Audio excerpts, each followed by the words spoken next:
Scams are not easy to detect anymore.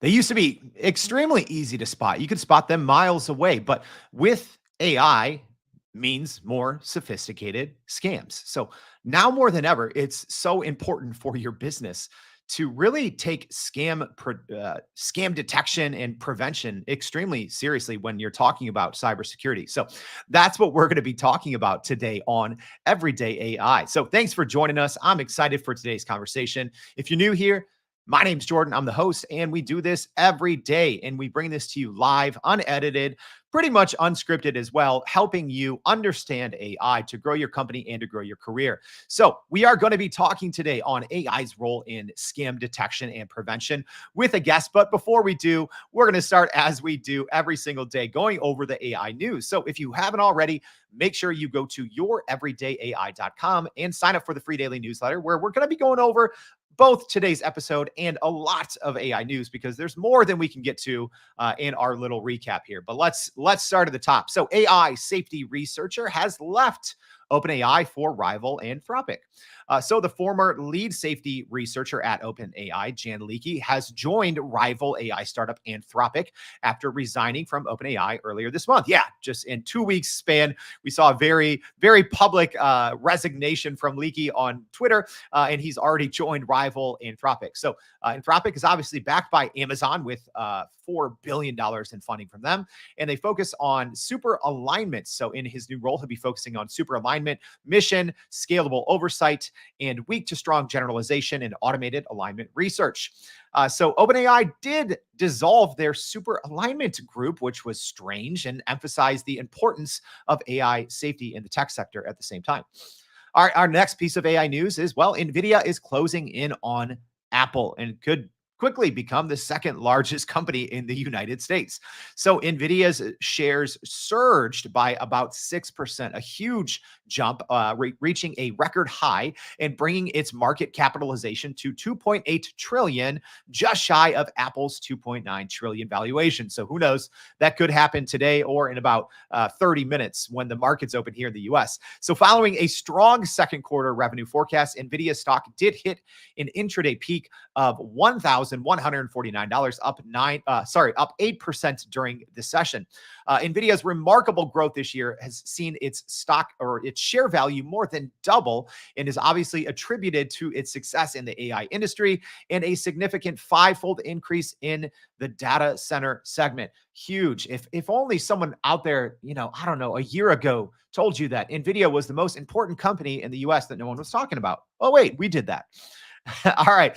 And last but not least, a former OpenAI board member has dished on why Sam Altman was fired from the company.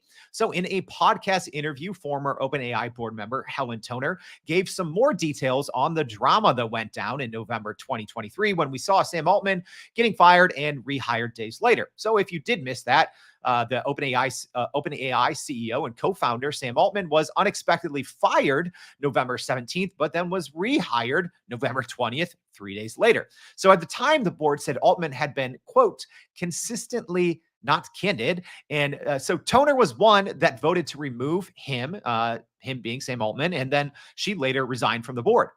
So in this new interview, Toner revealed some new details and said the board was not informed about the launch of ChatGPT and that they found out about it on Twitter, which is wild to think about.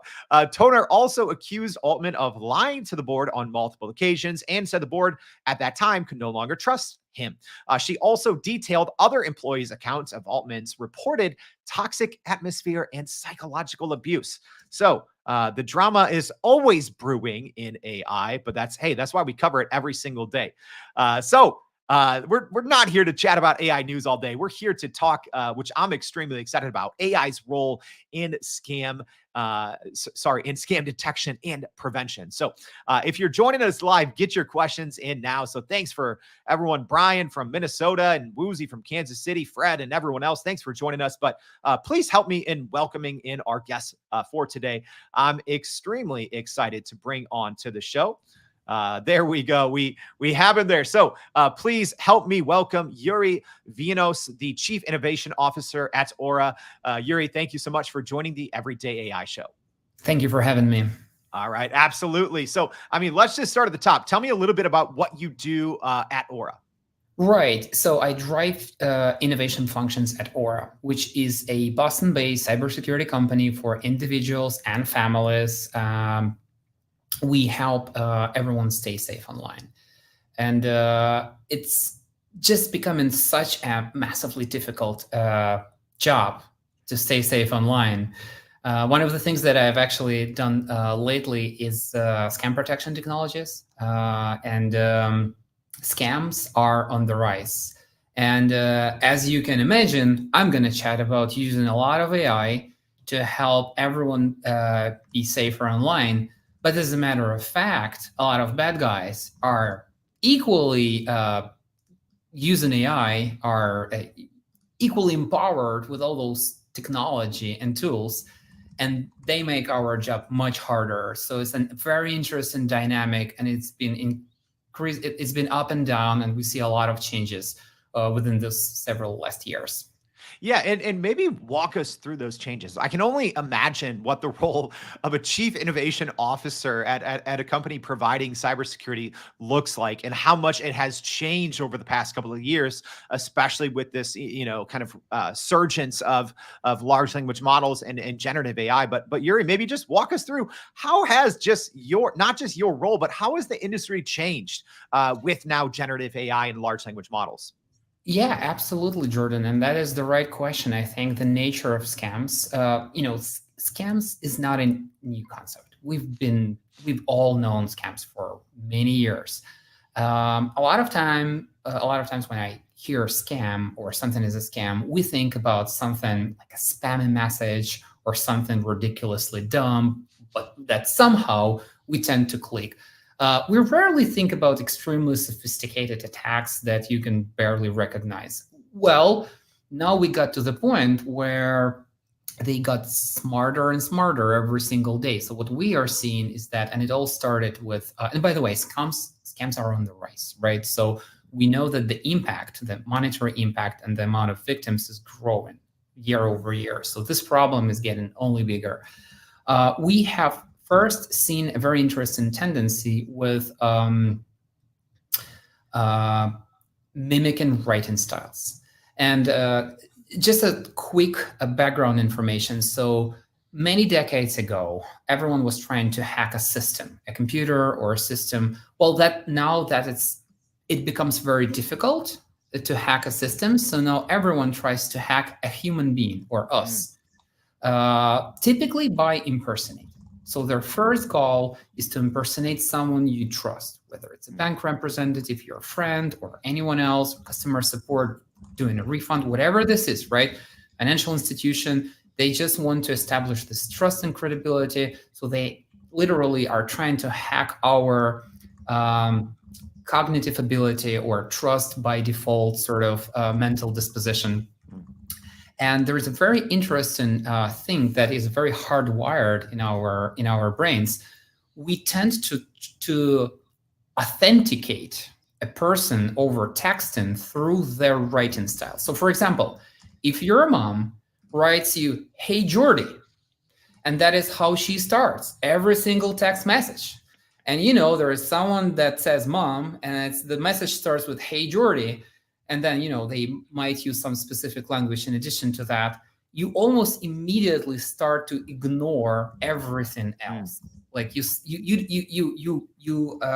you have complete trust over that message, and that is exactly what's being exploited right now by the mm. scammers, as they are using large language models to mimic someone's writing style. All it takes to do, by the way, is to have several references or sample communication letters or examples of how someone is writing. So basically, you need to communicate with someone, and once you know how they write, and of course, better write to you, then they can mimic that style and then can try to impersonate someone that you know. Mm. And I have so many questions, and I love that example that you gave, right? Like, yeah, someone could just very easily impersonate you just by looking at your writing style, right? Like, I have so much of my own writing online. I was a former journalist; it's out there, so it's pretty easy. But I'm curious because I think that previously scams maybe targeted larger companies, enterprise companies, because there was more to gain, right? And maybe that's why scams had to be more sophisticated. But, I've even had friends who are small business owners, not, thousands of employees, but just small ones now being targeted by scams. With AI, do companies of all size now, Yuri, need to be on the lookout? Whereas I think maybe before it was just larger companies. Like, are you seeing that in your role? We definitely are. And this is anecdotally, like, I don't have a hard data on that, but I have a feeling that if you follow, have you followed any of those rumors about losing jobs to AI, Jordan? Yeah, So I might have talked about that once or twice here on the show. I think this is what has happened to scammers. I think their job has been taken over by AI. And I'm joking about this, of course, but I think what's happening is that in the earlier days, we were seeing someone physically writing all those messages. So there were some sort of call center or chat center people that were trying to create all that communication. Right now, that's not what we see happening. Right now, most of those communications being automated. Think about someone Instagram account being hacked. What they do, they take everyone within the contact list, they analyze the profile of the contact that you have, and they create a tailored message using AI. So you can send message from a hacked account, can send message to all your contact base within 5 minutes. Obviously, this is automated. This is a large language models dealing. And I'm curious, maybe could you walk us through in like an actual use case or example, at Aura? I'm sure that you have many clients, some you can talk about, some you can't, but maybe just walk us through typically what scam detection looks like for businesses, because I can only imagine there's, so many now different ways that, companies can, fall victim to these scams. Whereas maybe before it was a little easier to spot. Now I feel it can hit you from all sides with generative AI, but maybe could you just walk us through, like a use case of, essentially here's what companies like our types of clients are seeing, and here is how we specifically act against it. Absolutely. So we have a consumer offering, which is a consumer app that is a suite of tools and that has everything you need in order to stay safe online, which is an absolutely state-of-the-art set of technologies that will help you, including scam protection. The way we help businesses is by making every single employee of those businesses more protected. And we know that we all have some portion of our work on our personal devices. So we believe that by protecting every single employees and families of your employees, the overall security posture of the organization is going to be way stronger and way better. Now, what we are offering within Aura is we have a message protection technology that filters all unknown incoming messages or messages from unknown contacts. We do the same thing for calls, which is where it gets very interesting, as we can understand the intention of the call, we can understand the early signals of the call, signals of the scam, sorry. We can also understand that something funky is happening on the call in the middle of the conversation with an unknown number. And then we can identify that as well. And lastly, we're just about to release our last technology that scans every single email in your email inbox. And we have so much, our inbox are overcluttered. So we believe that you have to protect yourself within every single communication channel. And for every single communication channel, we have created a little AI assistant that will meticulously check every single thing you can possibly think of and see if that is similar to other scams. If that is trying to exploit your psychological bias, like, is there any sense of urgency? Is there any psychological pressure happening? And all of the other things. Is this a first time you're receiving this email from that specific email? Is that email looks similar to other email you're constantly exchanging messages with, but you haven't never received emails from this before? So all of those, I can keep going on and on and on. There are hundreds or dozens of those triggers that we're looking at. And of course, it is so difficult for us to look at every single one of them for every incoming message. But it is so easy for AI to augment your ability to recognize riskier communications. Yeah, exactly. I'm sure it's a challenging task to take on just because of how easy scams are now. And speaking of that, maybe with some a little bit of humor here, but I love this question here from Woozy asking, and I'm going to ask the flip side after we hear your answer, Yuri. But so Woozy here asking, what's the worst scam attempt that you have seen or heard about? Because I'm sure that they're getting lazier and lazier and not very good because of AI. But maybe what's the worst one that you've seen or heard about? Can I give you something that is somewhat related to our job, but more like anecdotal? Yeah, yeah, absolutely. And it's probably more. I'm answering the question. The worst scam, the most ridiculous scam I've seen happened in Indonesia. Very recently, I think a man started to. Someone has been using online dating, and they found a potential partner through an online dating platform, and then they got married. And the person realized that I think it was like a week or 2 weeks after marriage that this was another man that he married, and all of that was a scam. So someone was trying to impersonate someone else, and this is how far it went, which was very absolutely ridiculous. So this struck me as just how creative some people are when they're dealing with scams. In terms of the AI and the most ridiculous scams that I've seen in a more serious manner, I was pretty surprised by the deepfakes. I think the deepfakes are being real. And we can chat about this, Jordan, if you want. But yeah, absolutely. Because now, so there's different things, right? So there's AI clones, right, which a lot of companies are using, I think, in smart, responsible ways, right? Like to be able to provide training and personalized learning and development. So there's authorized ways that you can essentially clone yourself. But then there's these unauthorized way, right, which is deepfakes, when someone without your permission makes a version of you. So yeah, I mean, let's maybe talk about the technology side first, and then we can get into maybe some things to look out for, Yuri. But how has just the availability of this generative AI technology changed deepfakes? Because yeah, it seems like it's easier than ever before to create something like this. absolutely. So if you think about how human beings are communicating with each other, it's really, at least online, it's really three things. It's texting, it's phone conversation or audio only conversation, and then it's video and audio conversation. So of course, with texting, it gets a little bit easier. It's getting more complicated with mimicking someone else's writing styles, but it is still manageable to detect the scam.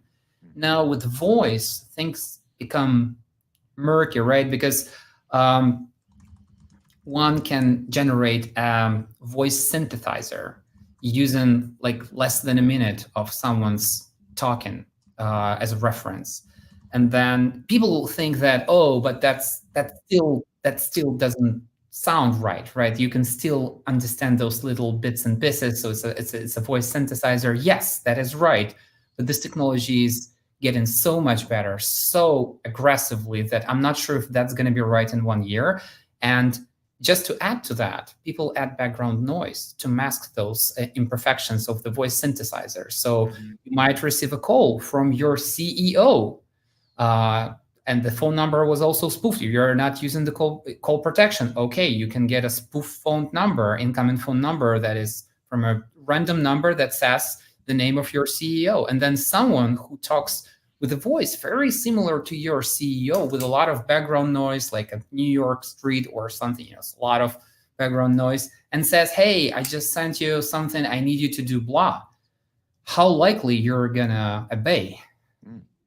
And it might seem, if you're not following, if you're not following the space, something like this might seem far-fetched, but it's really not, right? Like, so like I said, I've had friends, even get hit with these types of scams, whether it's just email and but multiple, but on multiple platforms as well. So maybe Yuri, can we talk about that, in maybe some safeguards that people need to take? Because I guess if you get a scam, it might be easier to detect if it's one platform. But what happens then when it starts hitting us from multiple places, and it does seem very sophisticated and maybe coordinated from multiple platforms? So maybe number one, how can business leaders look out for that? And then number two, what should they be doing about that, or common, common sense steps that they should be taking to protect themselves and their businesses? Right. So the good news is that multi-channel scams are still rare or much less frequent than a single channel scam. So my first advice to just everyone across the board is that, as dark as it may sound, don't trust anything that you might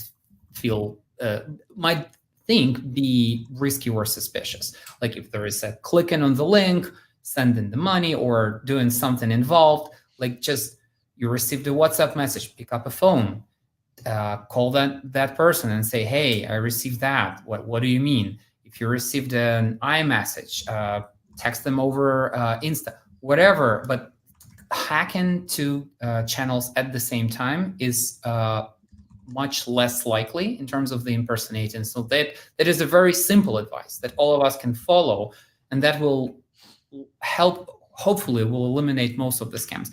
But of course, for businesses, I think the more targeted, sophisticated multi-channel attacks are becoming more frequent. And then the question becomes like, what do you do? So obviously you have to train people you work with. And I gotta say that cybersecurity trainings might be the most boring trainings in the world. Like we all, that is a necessary evil, but I think there is a massive opportunity to make them much more entertaining, memorable, joyful, and I think we should absolutely do that. So just be a little bit more empathetic with your workforce. No one wants to read a huge manual of the question is, how might we make this truly enjoyable, truly memorable? I think that's one thing. The second thing, obviously, you have to have a person inside your organization that everyone knows they need to report. They can write if they see something suspicious. So someone has to be physically present there to protect you. And I think between those three things, 2FA, responsible person, and of course some training in terms of critical thinking. Not all of us know about inability of trust. Like we used to trust everything we see. Now it's just not the case, and we're not wired that way. So I think there has to be some training. Of course, you should be safe, safer. Yeah. You bring up a good point, because I think that, over the last, even with social media, over the last 20 or 30 years, when it comes to consuming information from the internet, I think we give it just a one-off, does this pass, my own human detection, like yes or no. It seems like, maybe that's a good habit that might become a bad habit, right? Where we just look at something quickly and we're like, yep, this seems legit, I trust it. It almost seems like we might have to rewire our brain as scams get more sophisticated to really look into like, hey, yeah, this video looks real, this voice looks real, this text looks real, but we might have to unlearn some things. So what are maybe some of those key things to look out for? So you already mentioned, single channel scams, hit them up on a different channel. But maybe what are some maybe telltale signs, or, something that businesses should be looking out for that normally you're like, I normally wouldn't look at this or look into this. So maybe what are some of those, not red flags, but some of those things that might be under the surface that we should be paying closer attention to? There are lots of signs of a scam. And just I think, adjusting to the reality that you cannot trust out of the gate to most of the things you see and you hear is a good rule of thumb. And then, of course, how can you be on a higher alert, right? So another good sign of scam is sense of urgency. Like if someone is asking you to do it right away, this might be exactly where you should wait and hold off. If someone is applying any psychological pressure, like, hey, I just had a call from CEO, you have to do it now. Like, don't buy that. Just don't react to that. You have to learn to ignore that, because that is more likely to be a sign of a scam. And this is, of course, happens when you believe you are talking to someone you can trust. So calling back, involving anyone else within this organization, double check, and being extra careful is, of course, my large advice. And then scams are being extremely creative, anywhere from jobs interviews, fake job postings, to sophisticated corporate scams. But it's difficult for me to chat about that, because they are the variety is high, but the principles always stay unchanged. Yeah, and even when you talk there about just the sophistication, I mean, it's getting really good, and I think people need to be aware of it. That even if you are a smart, intelligent business person, you can easily be duped, right? There was something we talked about on the show a couple months ago. I believe it was back in February, where a finance worker essentially got on a Zoom call with what he thought were all his coworkers. It looked like them, talked like them. It was video, and they were interfacing, right? And this company, a very sophisticated scam, ended up, essentially stealing $25 million from this company, just because of the level of sophistication. So, in instances like that, Yuri, I know there's no, catch-all, but even just when we talk about the future of scams, because I think, we've talked about, as an example, GPT-4o and Google Astra, their Project Astra, where AI models can kind of see and react in real time. But you have to think that this type of technology will also exist for the bad guys as well. So, when it comes to the future of scams, how should we be looking at that? What should we be paying attention to? And how can we actually detect them as they become more and more sophisticated? Absolutely. I fundamentally believe you have to use a technology. If someone is using AI against you, and you are, not using any protection for for a better say, I think you are you become more vulnerable. That's just the reality of things. So I think using AI back to, which is almost the beauty of AI. It helps you to augment your vision. It just helps you to recognize the risk. It's almost like coming up with this risk score, right? This communication seems more risky or less risky, and here's why. I think that is a very good thing. I also think that, unfortunately, we don't have a really good answer to deepfakes right now. That's just the reality of things. Someone is forging videos. It's absolutely doable to impersonate someone's voice, someone's video appearance. That's massive, right? That's the impact of misuse or potential misinformation as disinformation is massive. As we believe what we see, I think we just all have to be much more become much more critical thinkers. And just know about that. Know that you cannot trust things that you see online or through digital communication or recorded communication out of the gate, as we used to many years ago. Yeah. Yeah. And, I like what Monica is saying here, kind of this concept. I think, people come up with like a family password, right? In case they're ever, being targeted, but maybe, I mean, should businesses be doing something similarly? Like, before something is signed off, like, should businesses have like almost like a family password that says like, yes, this is real, this isn't, a scammer? Is that taking it too far, or might we see something like that being commonplace in the future, Yuri? I don't know. I think we might. I think I think organizations are different by their nature, and everyone is different. If you are a very small business, you're in one place.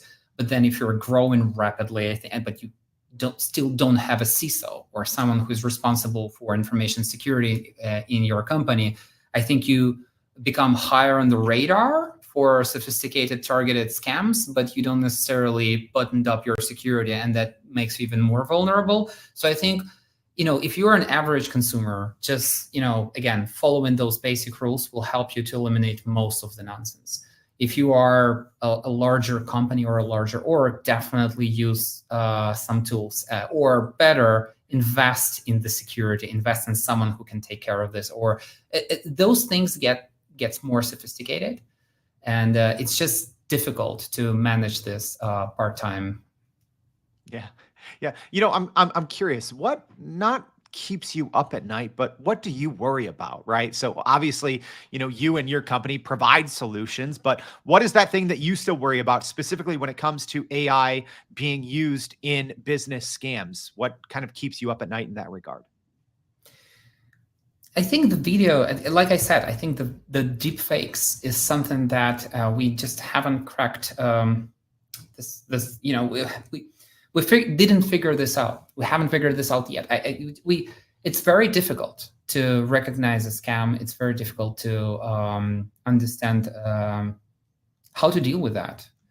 It's obviously someone is impersonating someone. They have the exact same appearance, the exact same voice.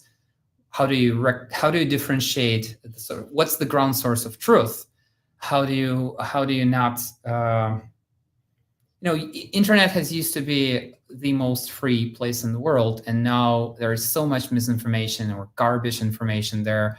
It's not something that I'm worried about from a corporate standpoint, or we absolutely will. A lot of extremely smart people are working to solve these problems, but I do tend to think that it got to the point where you can't trust what you see, and I don't like that, of course, and I don't like where it's going. Yeah. Yeah.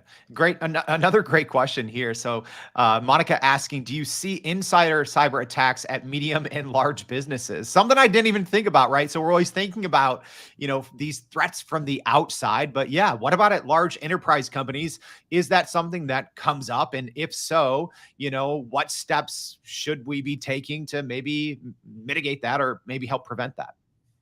Well, I think that this is a separate topic from scams, right? So in insider threats, I think they've been here forever. I don't have the hard data on that, but I think this is something that, like, the Trojan horses, if you will, they have been happening for decades. I have seen mass targeted scam attacks. So imagine that someone has identified 25 key employees of your company, and someone has sent them almost simultaneously a message from the CEO, and the CEO says to do something immediately. All it takes for one person to bite out of 25, and you might be compromising someone else's company security, right? So that is something that is happening quite often, but unfortunately, I can't comment on the insider threat. I think it's a different beast. Sure. No, that makes sense. So, I mean, Yuri, we talked about a lot in today's conversation. So, we went over, as an example, not paying as much attention to, single channel attacks and maybe verifying them on multi-channels. Kind of the concept now that with AI, people are hacking humans instead of hacking systems, and, how easy it can be to replicate someone's writing style, and how people are using, large language models to do that, and to, launch more and more cyber attacks. But, as we wrap up, maybe one is the one important, the one most important piece of tactical advice that you have for business leaders when it comes to understanding AI's role in scam detection and prevention. Just imagine that it is impossible to recognize if the communication is a scam. It is so good that it's, no matter how a critical thinker you are, it's just not feasible for you to differentiate what's real from what's not real. So how can you protect yourself in such an environment? And I think, again, going back to 2FA, not making hasty immediate decisions, calling back, using second communication channel is what actually will help you to verify that you are communicating with someone you can in fact trust. I think that trust is something that everyone online will have to work a little bit more to gain. And we just have to stay cautious about that. I love that. I love that. So much good advice for business leaders, especially with this new sweeping. I mean, so many AI scams out there, very sophisticated. But some great advice here today on the show. So, Yuri, thank you so much for joining the Everyday AI Show. We really appreciate your time. Thank you for having me. All right. And hey, as a reminder, everyone, there's a lot more. If this was helpful, please let us know, repost this, tags, someone in your organization who needs to hear this, but also go to youreverydayai.com. We're going to be sharing a lot more about what Yuri talked about in today's episode, a lot of links to some of the stories that we talked about, and as well as Aura. So you can check out a little bit more about what they do. So thank you for joining us, and we hope to see you back tomorrow and every day for more Everyday AI. Thanks, y'all.